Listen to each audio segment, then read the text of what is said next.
Hello, friends and nonprofit leaders. Laura Zelke here. I'm your host of the Your Nonprofit Life podcast, and I've got a quick question for you. Do you believe in fairies? You know, fairies, like when you were a child, did you believe in the tooth fairy? Or maybe you wished you could have a fairy godmother like Cinderella. Or maybe you wished you could be a fairy like Tinkerbell. Well, today I'm going to introduce you to a new kind of fairy. And instead of cash for a lost tooth, this fairy delivers free books to children in underserved communities. How do you get books out to children who are out of school, sheltering at home, and have no access to books? With fairy dust, of course, and a lot of elbow grease. September is National Literacy Month, and I'm so honored to bring you 2 episodes about what's being done to facilitate literacy in local communities, despite the current pandemic. Today, I'm excited to bring before you one of the women who's been a huge encouragement to me personally, Eileen Minogue, the executive director of the Book Fairies on Long Island in New York. Believe it or not, and you'll hear the full story in this episode, the Book Fairies holds a Guinness World Record. Now, when I first met Eileen, she was at a completely different organization that she had founded years earlier with a totally different mission, but she was still working every day, every night, every weekend, every holiday. Sound familiar? And though it was fulfilling, it was also sucking the life out of, well, her life. You'll hear in this episode what she's learned and how she's adapted to her new organization and where she's still figuring out to set new boundaries since, the pandemic pretty much threw all of our boundaries out the window. We'll talk about how her work at the Book Fairies has had to pivot, especially since they rely so heavily on special needs day hab groups for book delivery. Eileen is a real force for literacy, and her passion for this amazing organization is palpable. She'll change how you think about the books you own that you no longer read and have no use for. I'm just telling you, today's episode is going to inspire you and help you think through why it's so important to set boundaries with your team. And if you don't have a team, maybe it will inspire you to get one, even if it's made up of all volunteers. Well, it's my great pleasure to introduce you to my friend and book fairy, Eileen Minogue.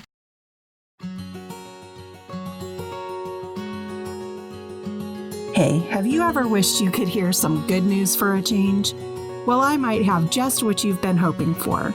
Welcome to Your Nonprofit Life, where we remove our rose-colored glasses and explore what leaders are actually doing to move their nonprofits from messy to thriving without burning out in the process. I'm Laura Zelke, Director of Member Experience for the Nonprofit Leadership Lab. Join me each week to explore the ups, downs, and whoopsie daisies of your nonprofit life. Let's get started. Well, welcome, Eileen. It's so great to have you here on the Your Nonprofit Life podcast. Yay! Thank you. I'm super excited to be here. I fell in love with you when I first met you on the lab, and you just feel like family. I was going to say, you and I really connected early. I think you were having just kind of a difficult time at the organization you were at that time. And I remember that we just kind of connected, and you have been someone who periodically you just send me these little encouraging emails, and it just means so much. So thank you. Thank you for that. Appreciate it. I'm very grateful to you and to the entire lab. And I think anybody who's not in the lab should be in the lab, because we're such a unique business, and we are a business, and you can feel like you're losing your mind at times. You can feel like you're over the edge. And there have been many times, you in particular, Joan has done it for me as well. And the people in the lab, they've just made me feel like I'm not losing my mind, and I am okay, and I am enough, and I can get through it, and I will continue to do the good that I'm doing. And that's what the lab to me is all about. Well, that's what it's about to me too. And before we started recording here today, you and I were chatting about just the whole podcast and how we both, once we found Joan, we kind of binge listened to all of them. And I want you to share what you were telling me about how you've been listening to them during COVID. At night, I was having a hard time. I'm in New York, so just let me preface that. Oh, yeah. And I'm in New York. It was just crazy. And I'm always looking to learn and grow, and nothing better than listening to Joan. But I would put my earphones on, and I would put my phone next to my bed, and I would put on a podcast, and that was how I fell asleep. And I just found it was educational. It kept my mind busy. I felt like I was learning. But then some mornings I would wake up the next morning and say, I got to re-listen to that because I missed the end. What was the end of that story? Or what was the end of that lesson? I just love that.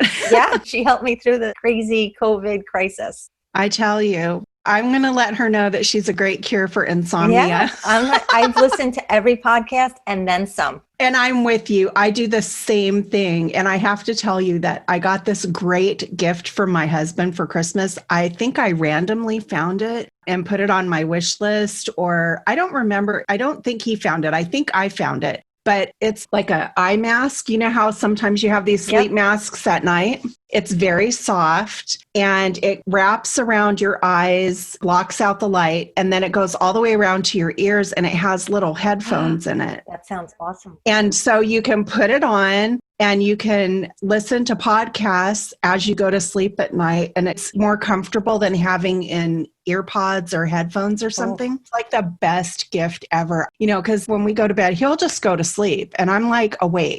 Yeah. And I have to do something with my mind to kind of shut it down, and I might as well be learning, right? So I'm the same way, and I love that. I actually might just put a link to that in the show notes for people who are like that. I was just going to say, you definitely have to share that with me, but I would share it with the listeners as well, because I'm sure we're the only ones that go through that. Yeah. And then everybody can put on Joan Gary at night and fall asleep listening to nonprofit leadership stuff. It's funny. It's entertaining. It is educational. Yeah. I literally do listen and then go back and listen again, and maybe a third time. Yeah. Clearly I'm in bed for the most of the time and I'm not writing notes. So I'm like, I got to go back and listen to that because that was really good advice. So I'm going to follow that. So yep. Well, that's like episode 41. I mean, I even know what number it is because that's the one that is talking about what it is to be on a board and what that's about. And so there are certain ones that I've listened to multiple times. Yep. So anyway, thank you for sharing that. And I just can't wait to tell Joan because I am going to get a really big laugh out of it. And she is going to laugh too. I know she will. Yes. Let's get into Eileen Minogue. If you could tell us a little bit about yourself and the organization that you're with, that would be great. Sure. My name is Eileen Minogue, and I'm the executive director for the Book Fairies. And we source new and new used books, and we get them into the hands of people who don't have access to them. Great. And where are you located? We're located in Freeport, New York. Okay. And where's that? We're located in Freeport, New York, which is on Long Island. Okay. Okay. And you knew Joan grew up on Long Island. Did you know her? I did not know her, but we lived probably 2 miles away from each other. Oh my goodness. She grew up in Amityville and I am from Massapequa. So we were literally like a mile away from each other. Oh, that's so cool. Yeah. I want you to share a little bit about what your organization does. I gave a brief snippet as the beginning part of the podcast, but I'd really like you to just tell us a little bit about your role, Book Fairies, and what you guys do. So I am the executive director for the Book Fairies, and we are a nonprofit that sources and collects new and new used books, and then we get them into the hands of people who don't have access to books. It's a really simple but really powerful mission. Reading is essential, and we say it starts with a book. Unfortunately, there are so many people. We service the metro New York area and Long Island, and there's so many people who don't have books in their homes. There's libraries that don't have enough books in their schools. Teachers who don't have enough books in their classrooms, and it's just not okay. And when we talk about equity and equality, and I've had teachers say to me, no, my principal says buy as many books as I need, we get the budget. And then I have other teachers that come to us and say, I've just spent $1,000 of my own money on books for the kids in my classroom.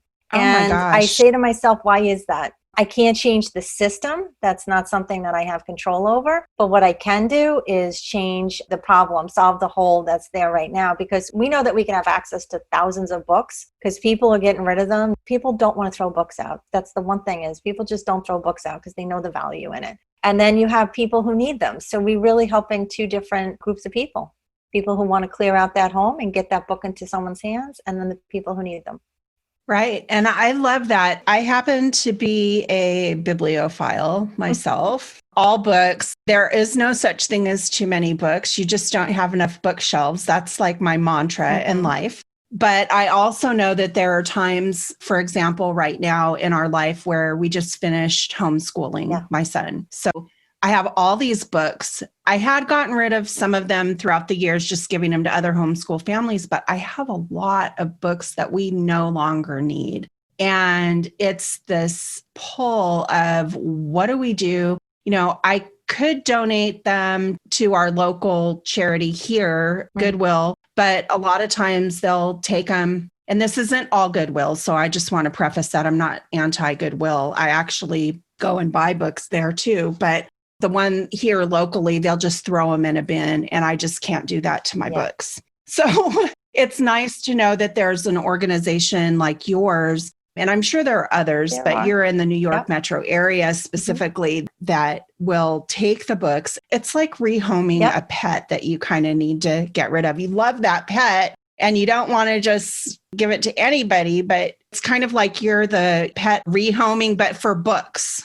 We call it upcycling. Instead of recycling, we're upcycling the books. So it's truly powerful. Our founder is, in my opinion, a visionary. She saw a hole. You know, she's just a mom. She heard a teacher that was looking to raise some money to buy some books. And she's like, well, I have a house full of books. She is an avid reader. Her kids, tons of books for her kids. She's like, I can give them to you. And she was able to collect 3,000 books. And what she found out was that this is not the only teacher with this problem. It's a bigger problem than just one teacher. It's a bigger problem than a school district. It's a bigger problem than a city, a state, a country. This is a big problem. So getting books in the hands is really what she was able to accomplish. We were founded in 2012. And we've distributed over 2.4 million books since 2012. It's quite amazing what she's accomplished. That's incredible. That's in 8 years, 2.3 million books. Yeah. Last year alone, we distributed 597,000 books in 2019 alone. That's crazy. Wow. Yeah. Are you only distributing it to teachers and schools? We distribute it to anybody who's working with the underserved. So Title I schools, that's a requirement. If you're a teacher and you come to us, you have to work for a Title I school, meaning that they're 50% or more free or reduced lunch. We work with Rikers Island. We work with foster care, homeless shelters, after school programs in lower income areas. We work with, on local here in New York, it's Island Harvest or Long Island Cares, food distribution. You name it, we actually have books in train stations. We have them in any kind of outlet that we would be able to get books in the hands of people and get them reading. Wow. And just to clarify, Rikers Island, for those who are unfamiliar with the Northeast, that is a prison, right? Prison population. Yep. So you're really serving all different aspects of society. And the reason that I'm interviewing you this month is because September is Literacy Month. And I just thought it would be really neat to have you on and you could share about what you're doing. I know we have another similar organization in the Sacramento area of California with Doña Garvey does something similar with Title I schools and making sure that the kids get the books and stuff that they need in the classroom so that they can read. So let's talk a little bit about your journey into nonprofit, Eileen. How did you end up in the nonprofit sector to begin with? And then how did you end up at Book Fairies? So I'm an accidental nonprofit executive director and co-founder. I was in the corporate world. I worked for a law firm. I worked for a major bank. And there was a major layoff at the bank when I was pregnant. And I decided that I really wanted to be home with my children. For me, that was important. Everybody has whatever works for them. That's fine. But for me, it was important that I stay home with my kids. And I did so for about 13 years. But I'm a busybody. I'm the person that if you want something done, you ask them to do it. My daughter's Girl Scout leader, her daughter had cystic fibrosis. And for me, that's touched my heart because I had 4 cousins that had passed from cystic fibrosis. So I always say there, but for the grace of God, go I. And they had to move down to Duke from New York to get a lung transplant. She was one of the youngest lung transplant patients ever. And I literally am tearing up telling the story because it touched me. It really touched me. And I felt the need to be a part of helping them through their journey. And so I fundraised, and we raised I'm from the town of Massapequa on Long Island. For those of you who know Massapequa, it's Jerry Seinfeld and the Baldwins and some other notorious people that we won't mention.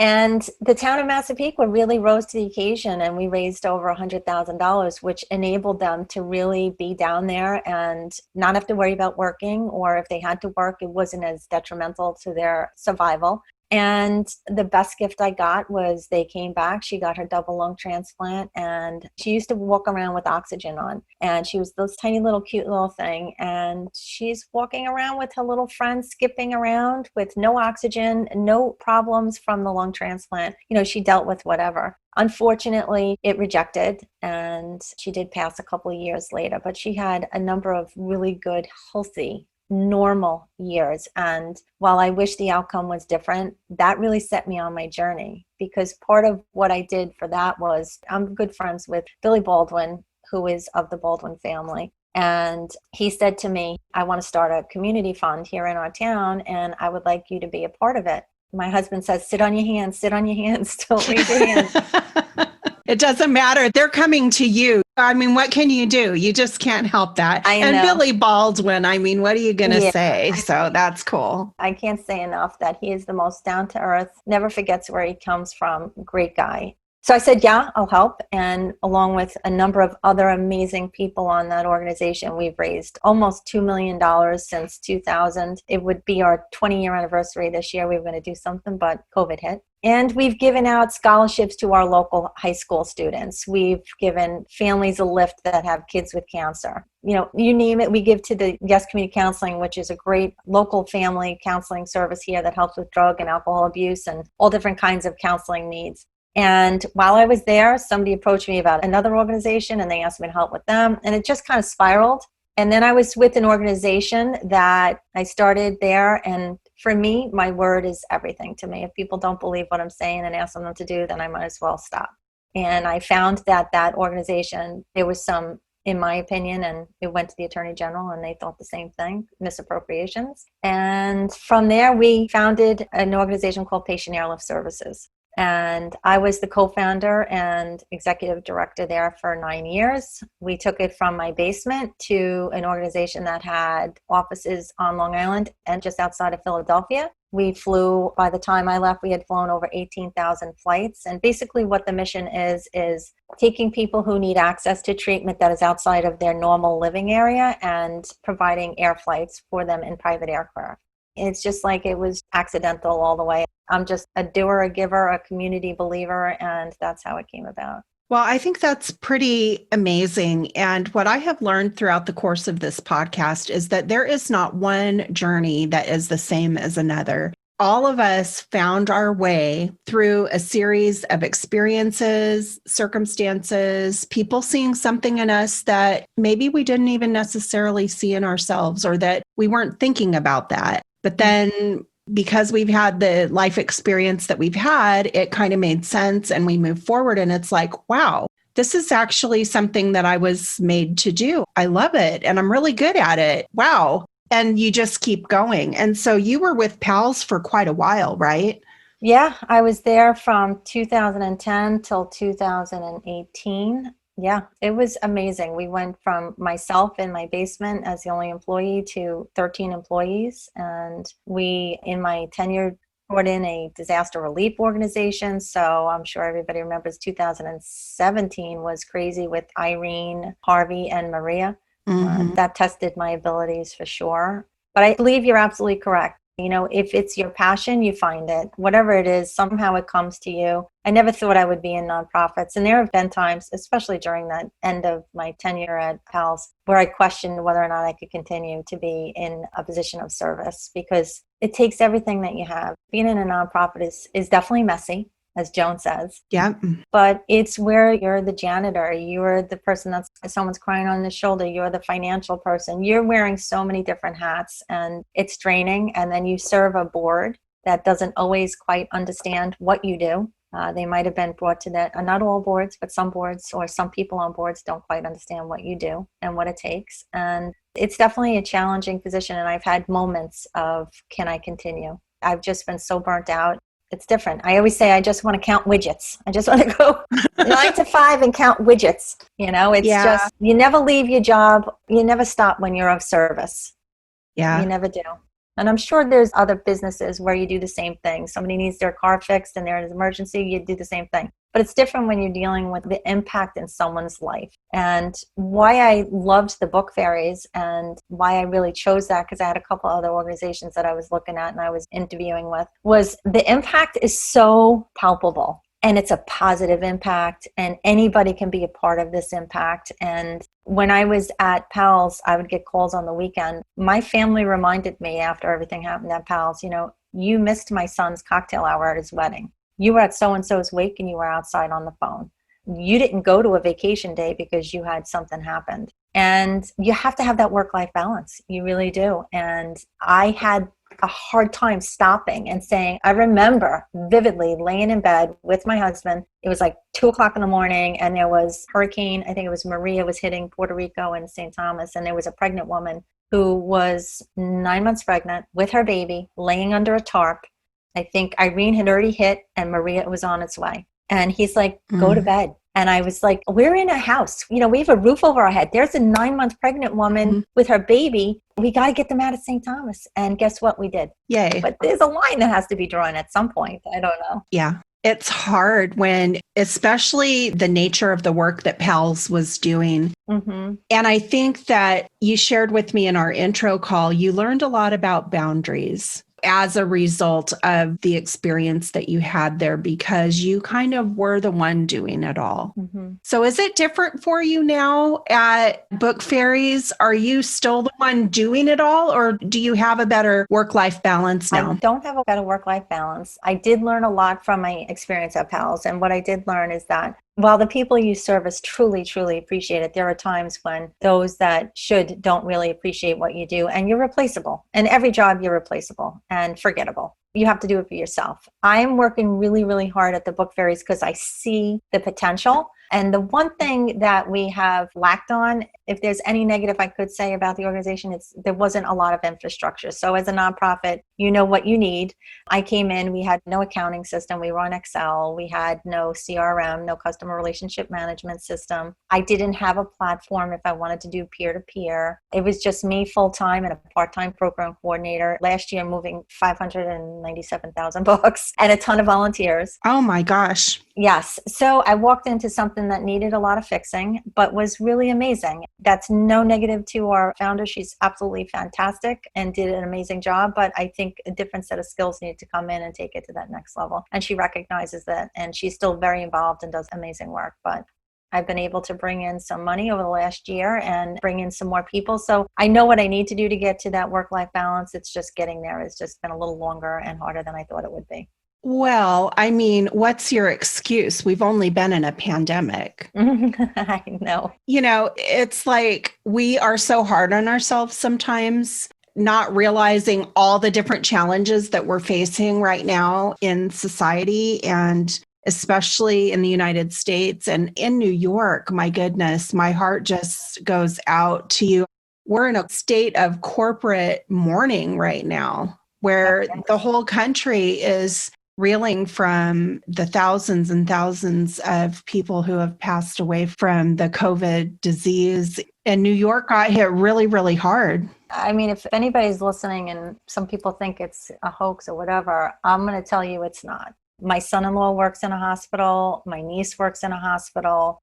And the stories that you hear are truly, truly horrific, and you wouldn't want it to happen to anyone that you knew or loved. I've had my best friend from grade school's mom died. My other best friend's dad died. And guess what? They couldn't bury them. They couldn't go see them when they were at their end. And that's truly, truly what COVID has done. It was horrific. And through that all, truth be told, I really wanted to just coil up and hunker down in my house because I was quite frightened, really frightened. I do have an underlying condition, and my family was knee-deep in it. We were really knee-deep in it. I'm full of healthcare workers and just busy. It was crazy. But the one thing that came out of COVID was that our mission is truly essential and truly needed. The teachers, the school districts, everybody was coming to us saying, how can we get books in the hands of these kids? Because you know what happened? The kids who had their only access to books were really in their school. So now they're home for COVID and they have nothing. Most of these kids don't have books in their homes. I had a teacher with me saying, I'm giving reading assignments and the kid has nothing to read. Wow. It took a lot in me to just pull up my bootstraps and say, okay, listen, you're in the middle of a pandemic, you live in New York, but guess what? People still need you. And that's really what I did. And my program coordinator, the same thing. She was homeschooling her children, helping to distribute the books, doing all the stuff that we had to do, and fearful for our own lives because we were wiping down groceries. You didn't know what you touched, what was going to make you sick. And while I definitely never wanted to get sick, I never want to be or wanted to be that person that actually gave it to someone else. I know you can't help yourself, but that was my most concern. Yeah, I feel that, we still wipe down our groceries when we bring them home. It's just, we're in North Carolina. They want to get it down to 5%, I think, on the testing, and we're still at over 8. It hasn't come down, not here anyway. So it's been a huge challenge. And I do think that the work-life balance can kind of be a myth, like it's this unachievable thing. Yeah. But what it is there are sometimes like what we're going through right now where you kind of have to hunker down, work a little bit harder. I know we've been working in the lab harder since the pandemic than we were before. Yeah. Some people lost their jobs. Ours actually got more intense and a lot more hours. There's a season for that. And so, maybe the family time suffers a little bit because you're so focused on it. It does help if you have a supportive family for sure. Yes, without a doubt. But then there's times when we're going to get past this and things settle down a little bit. And I think the real challenge for a leader is to recognize when that is happening and plan for it so that you can take some time to focus then on the personal stuff that maybe got put on hold, maybe didn't get the attention that it needed during the crisis, that you then can make some time for that.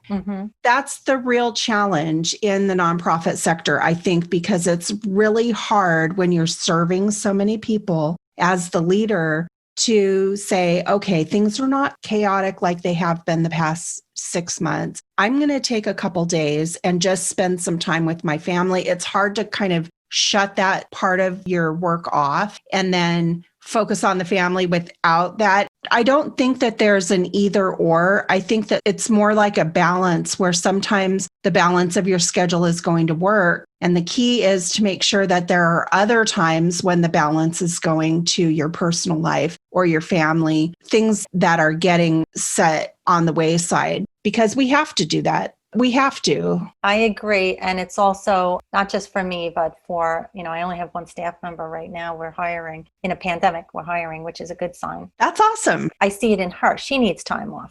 She needs to be mirroring what I'm doing. For me, that is, if you had to ask, one of the things that I think I really need to work on is that work-life balance, because it's, trickle down and you don't want that to go to your entire staff. And I regret that I did that at PALS because we were always in growth mode. It was always growth, growth, growth. Every year I would go in and, I'm not lying. It was always, it's not enough. Those words would come out of my board. I would say, we just did this. That's nice. That's good. But we're going to focus on the warts and it's not enough. And so I'm a people pleaser. I never want people to think I'm not doing enough. So I always go, okay, me giving my blood, sweat, and tears is not enough. Let me give you more. Right. So I have to stop that and say, what about me? And that really did happen with everything that went down. I really realized that I need to focus on me and my family. But here I'm with an organization. It's almost like while we're 8 years old, it's like a startup because there's so much that needs to be done. And it's that growth mode. And we didn't have funding for me to bring people in to do the things that needed to be done. So guess what? Who did it? Me. Yeah. That's, again, what I love about you and Joan in the lab. You're constantly saying it, work-life balance. Joan's blog about the staycation.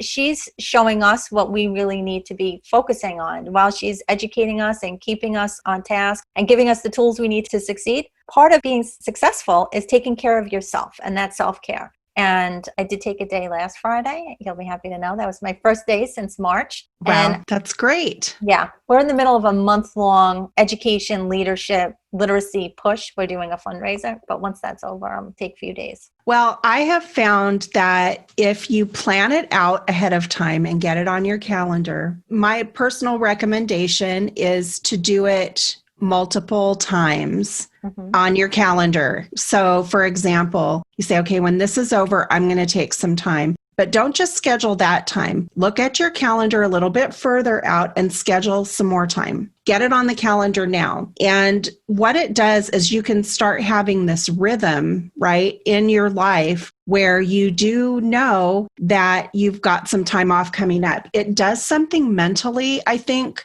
and emotionally for you to know, okay, I know I'm pushing really hard right now, but in 3 weeks, I've got 2 days off. It's already on the calendar and I'm going to take that. Mm-hmm. Now, I mean, it's different if there's like a major crisis or something that comes up, but if there's not, and we all have to define what is the major crisis that would preclude me from doing this because I know how important it is. But I'll tell you, I've been doing it for, well, in November, it'll be 3 years that I started taking some time every month if I can. There's been a few months that I've missed, but just to take some time to really disconnect from everything, kind of go off grid. There's been times that I've had to work during that, but it was a choice and it was still me by myself.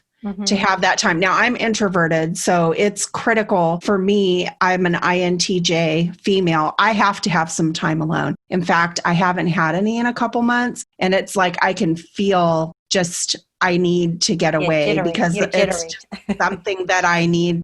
Yeah, because I turn into a not nice person when I don't get my time to just re-energize. And I know that's not the same for everyone. Like Joan is a complete extrovert. I mean, if there was like a type A plus, that would be Joan Gary.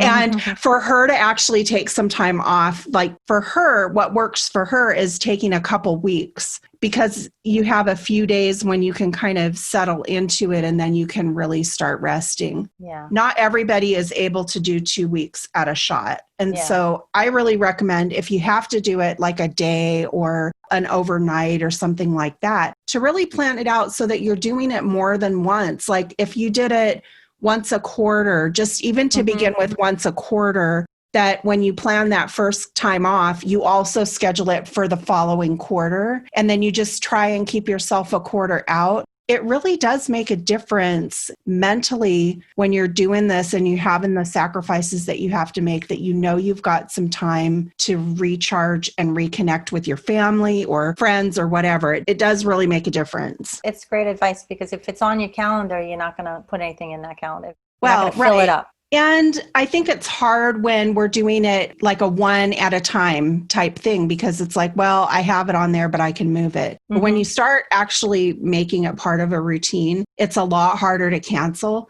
because you start realizing, wow, I really needed that time off. I'm so glad I already have my next one scheduled.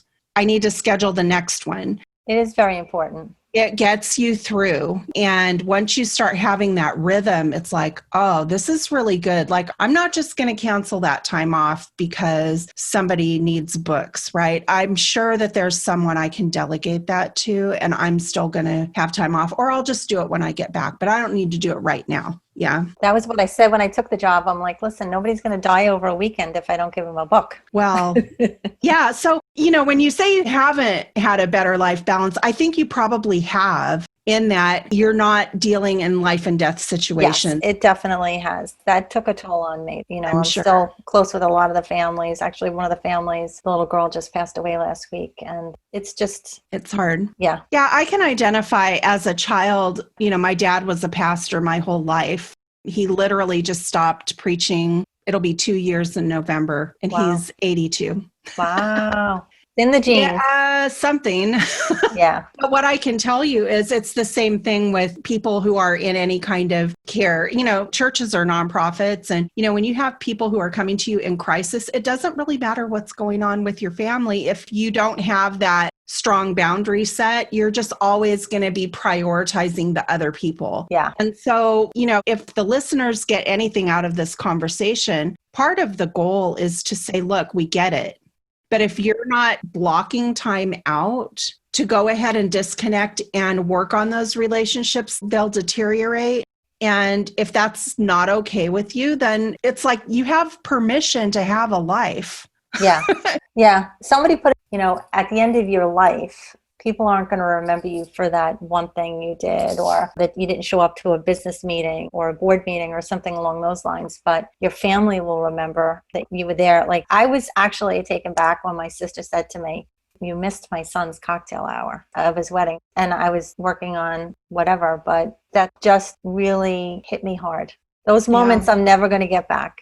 I remember so many, I could just tell you over and over again. We're coming up on the hurricanes. My friend's son, it's his anniversary, and we were supposed to be out at the wedding for 2 days, and a story hit about us. CNN was on the phone. They wanted to talk to me, and I missed an entire day of the wedding. And, those are the things that just crushed me at the end, when people forget about all that you've done.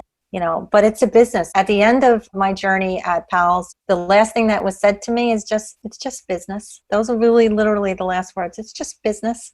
And my thing is, when you work in a nonprofit, one of the main things I look for when I hire somebody is passion. I can teach you how to do data entry. I can teach you how to do outreach. I can teach you a lot of skills. I can never import passion into somebody who works for you. And a lot of companies, a lot of businesses, they want to go corporate. They lose the passion. You lose a lot. But on the flip side, when we're passionate about something, we have to remember what really matters. And it's really your family first. And that is one thing that I learned in a hard way from that experience, that family is what matters. And at the end, nobody really cared. And nobody really cared. Well, yeah, I want to reframe this a little bit, because I think that a lot of times we have situations in our lives that we are modeling behavior that we've seen. Like you said, people pleaser. If you're a people pleaser and you just don't want to disappoint anybody, then you kind of go above and beyond. And it works when you're younger. I don't know if it's because it's the energy, or if it's what catapults us into, the next job or whatever. It's almost like we're kind of trained to be that way, to do everything, to get promoted and move along. There comes a point in life when we have to reevaluate and say, is this how I want to continue? Right. Because the values and the situation I was in when I was 20 or 30 is very different than the situation that I'm in now as a parent of adult children, or,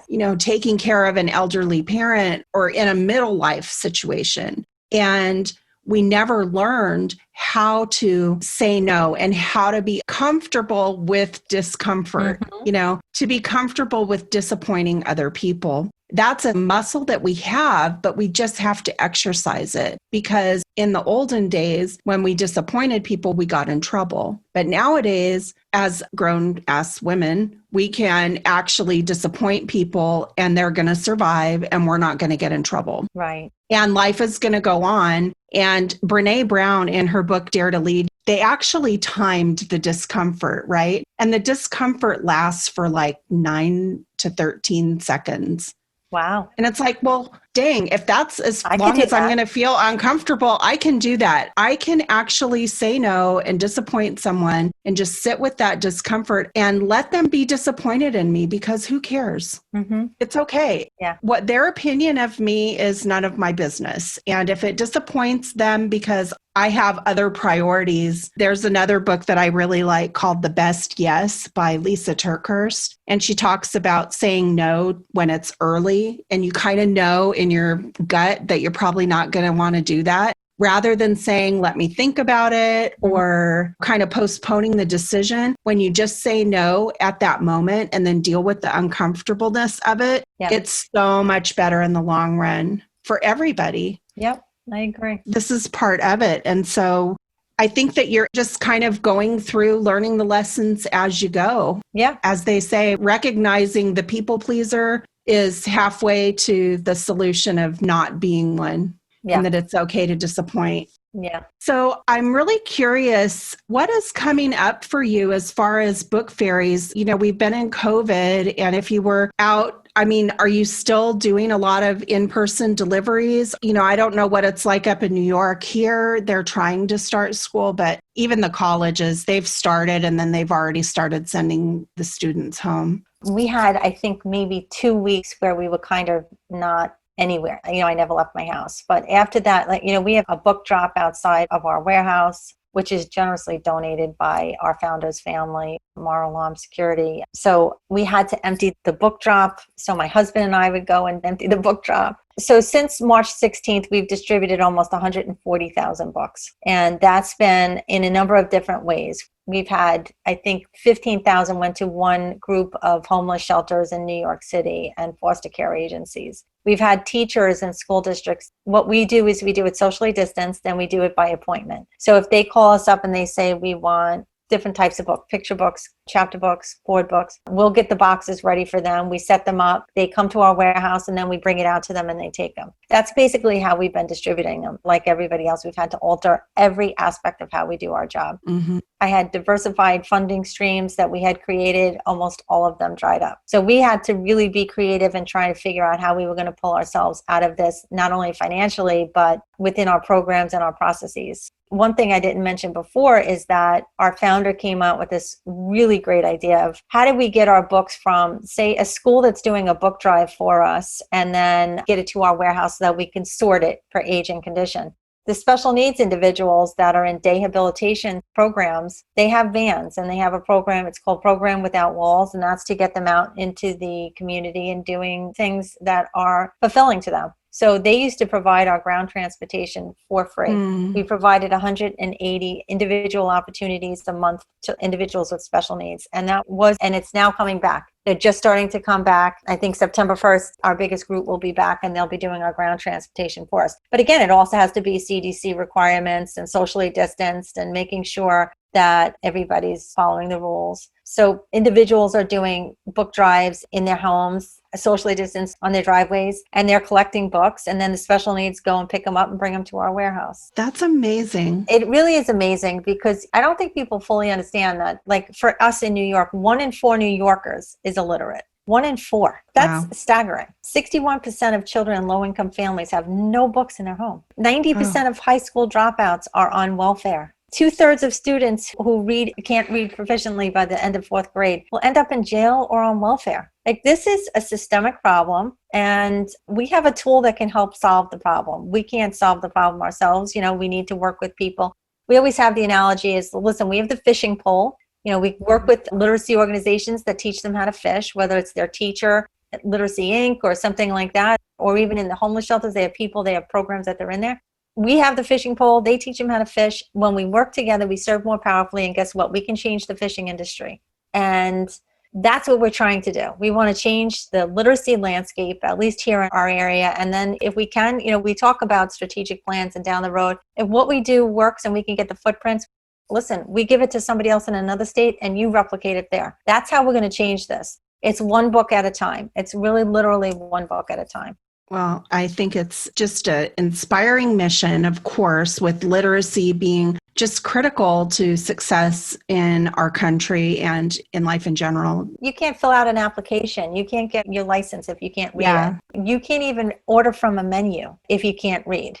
And also the language barrier, because of, I'll use Spanish to English language barrier. There's $232 billion a year in healthcare costs is linked to adult literacy skills, because they can't read their discharge papers or they can't read their medicine bottles.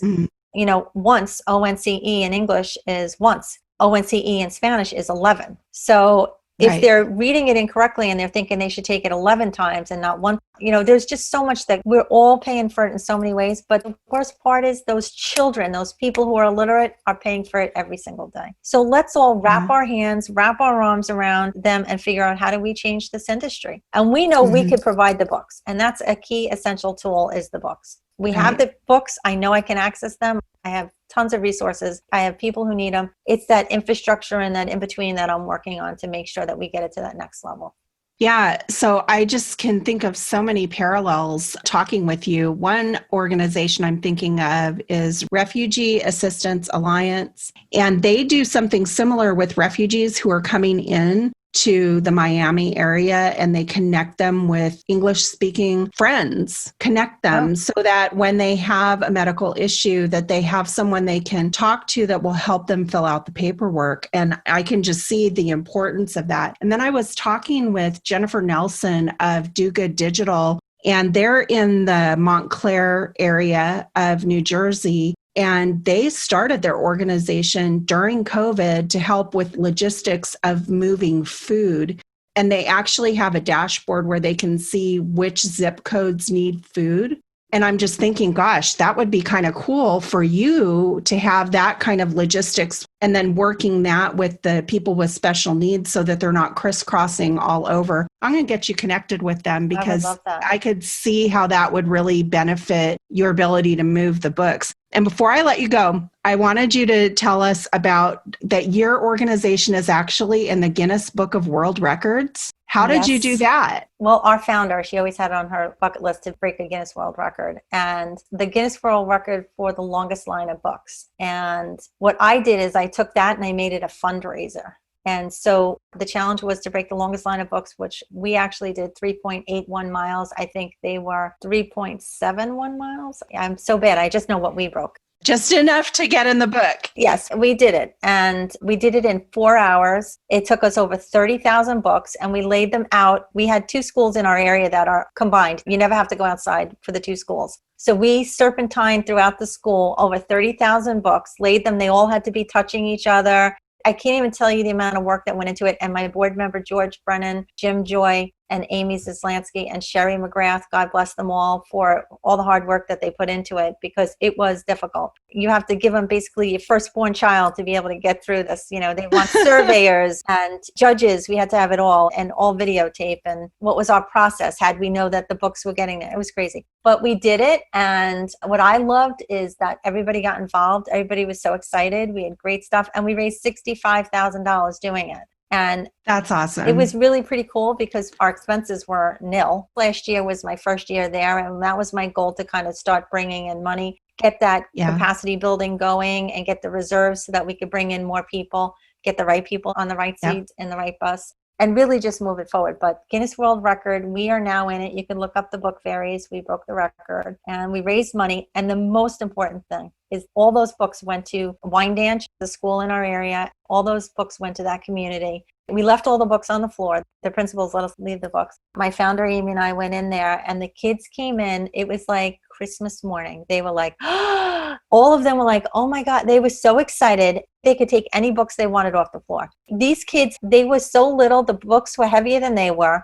They were just taking books. And I would say, what are you doing? This is for my auntie. This is for my sister. This is for my cousin. They were getting it for the whole family, which is what we talk about, flooding the communities. We wanted to flood the community, which is what we did, and it really made an impact. We raised money, broke a Guinness World Record, and we got 30,000 books in the hands of kids in need.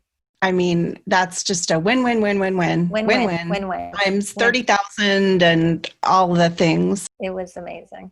I just think that is so amazing that you were able to get that many books into the hands of that many community members, and it took you 4 hours to do it. Yeah.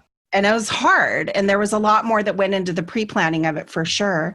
And I think that the listeners are going to be just as impressed. I would really like the opportunity to get you connected with some of the people who are listening. What would be the best way for them to get in touch with you? They can always email me at eileen@thebookfairies.org. They can reach through our website, which is www.thebookfairies.org. I think email probably would be best. Okay. And are you on LinkedIn? I'm on LinkedIn as well. Okay. So I'll put links to all of that on the show notes page, and I'll be sure and also get links up to Facebook or Instagram, all the places you're on social media, and make sure that we put a link on the donation page as well. That would be awesome. I just want to thank you for the work that you're doing and to be at a position where you are right now, where you've been working on the capacity building, you've adapted to COVID, you've got a plan that as you start looking toward 2021, how you're expecting to grow and to maybe bring on some more staff and to be able to take some time off for yourself and start establishing a rhythm of a little bit more of the personal life balance with the amount of work that you're doing. But thank you for all the work.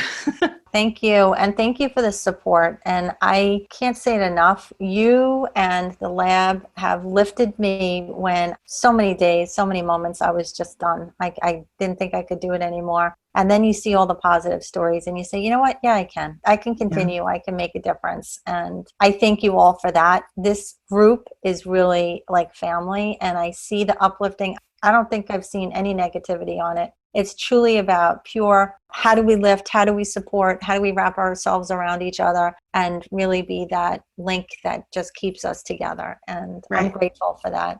Really. Well, we're grateful for you, and I want to thank you for recording the podcast with me. And I will see you in the village. I will see you there. I'll be there. Thank you.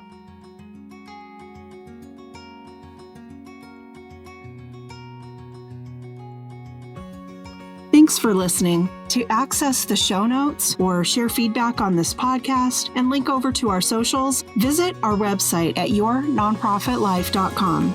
That's yournonprofitlife.com. And hey, if you've enjoyed listening to this podcast, you're going to love The Village. It's our exclusive online community where we take what we're learning in the Nonprofit Leadership Lab and apply it. We take it to the next level with live Q&As, boot camps, online book clubs, and legit support from experts committed to helping you extend your nonprofit life.